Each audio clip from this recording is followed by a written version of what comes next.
Ya, shalom Bapak Ibu Saudara yang diberkati oleh Tuhan Yesus. Di kesempatan saat ini kami punya kerinduan untuk dapat membagikan 3 pertanyaan dalam MTPJ.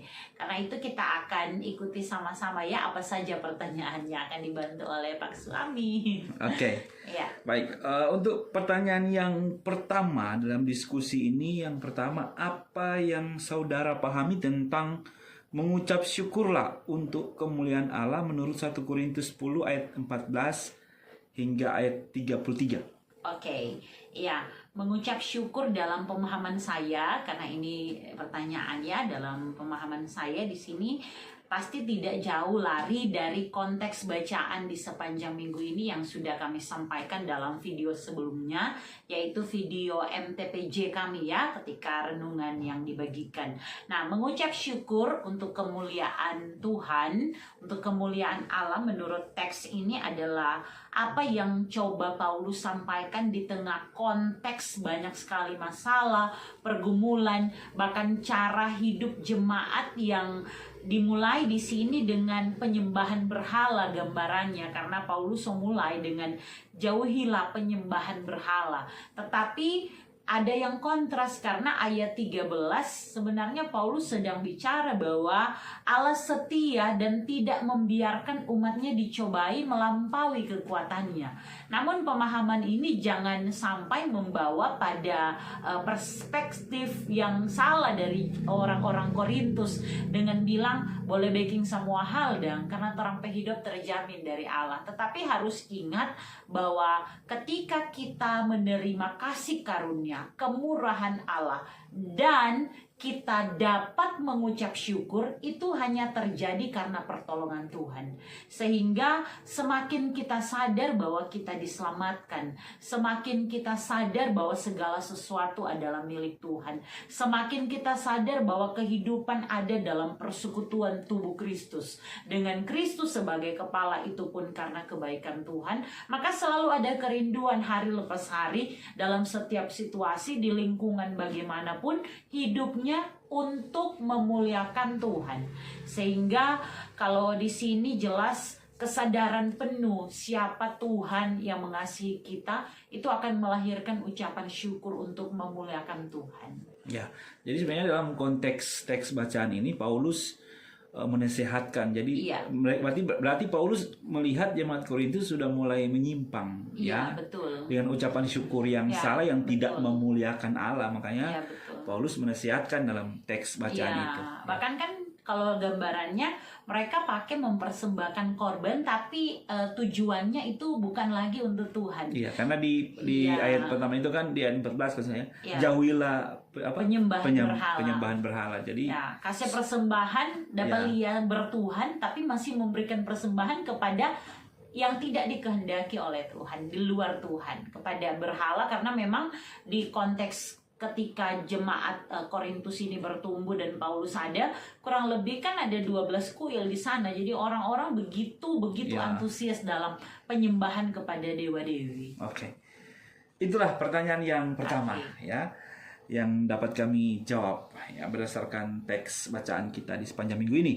Pertanyaan kedua, mengapa orang-orang percaya mengucap syukur kepada Tuhan menurut 1 Korintus 10 ayat 14 hingga ayat 33? Oke, jadi memang jawabannya di sini mulai dulu ya dari ayat 26. Karena bumi serta segala isinya adalah milik Tuhan.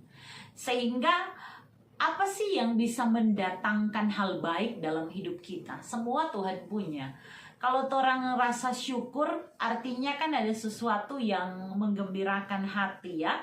Dan kalau syukur yang kita buat yang ditujukan kepada Tuhan, itu sekali lagi karena memang ada kesadaran bahwa apa yang orang punya, semua Tuhan punya di kolong langit ini, semua adalah milik Tuhan. Ya, jadi itu makanya Tuhan mau kita mengucap syukur ya. Karena kan ditanya mengapa orang percaya harus mengucap syukur kepada Tuhan. Harus ya, karena tadi itu ya Paulus mau sadarkan jemaat Korintus bahwa ini Tuhan punya. Betul. Dan ini yang Tuhan kehendaki. Betul. Ya. Itu harus sadar bahwa apa yang Tuhan punya dan tidak bisa sombong ya. apa yang mau disombongkan. Iya betul, nggak bisa apa yang orang sombongkan ya. Oke, itu pertanyaan yang kedua sudah dijawab. Yang sekarang yang terakhir, yang ketiga. Jadi bagaimana cara mengucap syukur untuk kemuliaan Allah? Jadi caranya. Oke, jadi dapat dijawab mungkin dimulai dulu dengan ayat 30 di sini ya. Kalau aku mengucap syukur atas apa yang aku turut memakannya, mengapa orang berkata jahat tentang aku karena makanan yang atasnya aku mengucap syukur? Jadi di sini Paulus sedang bicara bagaimana dia mengucap syukur ya atas makanan yang dia makan. Tetapi di sini ada juga diikuti dengan jika engkau makan atau jika engkau minum atau jika engkau melakukan sesuatu yang lain, lakukanlah semuanya itu untuk kemuliaan Allah. Bahkan diikuti, janganlah kamu menimbulkan syak dalam hati orang. Jadi jangan sampai jadi batu sandungan justru. Sehingga cara mengucap syukur yang benar, pertama, dia punya dulu pengenalan yang benar akan Tuhan. Sehingga kesadaran bahwa semua Tuhan punya akan membuat kita tahu bahwa apa yang dari dia, oleh dia adalah untuk dia, bukan diri sendiri. Jangan sampai ada pemahaman kita mengucap syukur, kita bikin ibadah supaya orang lihat sapa kita. Kita mengucap syukur karena itu kita kasih persembahan syukur supaya orang tahu kita boleh beri dengan nominal begini. Dan kemudian kita nama makin besar. Kita mengucap syukur, kita panggil orang makan dan minum. Padahal dengan panggil orang lain makan dan minum, orang mengabaikan itu jatah anak-anak ke sekolah, anak-anak ke makanan. Karena apa? Cuma mau kasih tunjuk ke orang. Kita boleh sedia babi putar, dorang nyanda dan sebagainya. Dan itu akan bermula dari hati. Mengucap syukur yang tertuju kepada Allah, dia dari hatinya tahu bahwa ucapan syukurnya bukan yang hanya kasat mata terlihat, tetapi dengan hatinya dia terarah kepada Tuhan, dan itu lahir dengan perbuatan mengucap syukur. Orang yang mengucap syukur, orang yang hidup dalam ucapan syukur, dia sedikit tidak mengeluh sekalipun ada pergumulan, ada masalah. Karena dia tahu bahwa semua kok Tuhan punya, Tuhan izinkan tidak lebih hidupnya kekuatan, maka dia tetap mengandalkan Tuhan. Kemudian di sini jangan sampai juga jadi batu sandungan ke orang lain. Jangan sampai orang lihat dan kemudian akhirnya orang rasa karena lingkungan biasa-biasa saja, tapi yang orang lakukan itu tidak jadi berkat dalam lingkungan kita. Karena ayat 3 dulu nih mau baca, segala sesuatu diperbolehkan benar, tetapi bukan segala sesuatu berguna. Segala sesuatu diperbolehkan benar, tetapi bukan segala sesuatu membangun. Pertama, berguna. Kedua, membangun. Bagaimana caranya? Lihat apakah hal itu berguna. Kemudian yang kedua, apakah hal itu membangun? Jadi bukan cuma masalah benar atau diperbolehkan atau tidak. Lingkungan bilang boleh makan makanan berhala, mungkin lingkungan bilang boleh-boleh saja. Tetapi bagaimana kalau orang yang lihat, Paulus bilang itu memiliki keberatan nurani, jak baking. Begitu juga dengan orang lihat itu berguna kan nyanda, bermanfaat kan nyanda. Apalagi dalam konteks Manado ya, budaya. Ini kan bulan-bulan pengucapan syukur. Ada yang sudah baking, ada yang belum baking. Nah, mungkin dalam anggapan, dalam ucapan merayakan pengucapan syukur itu kelihatannya memang beribadah, bersama keluarga, makan bersukacita. Tapi kebanyakan yang saya lihat di budaya Manado. Walaupun tidak semua. Ya, tidak semua.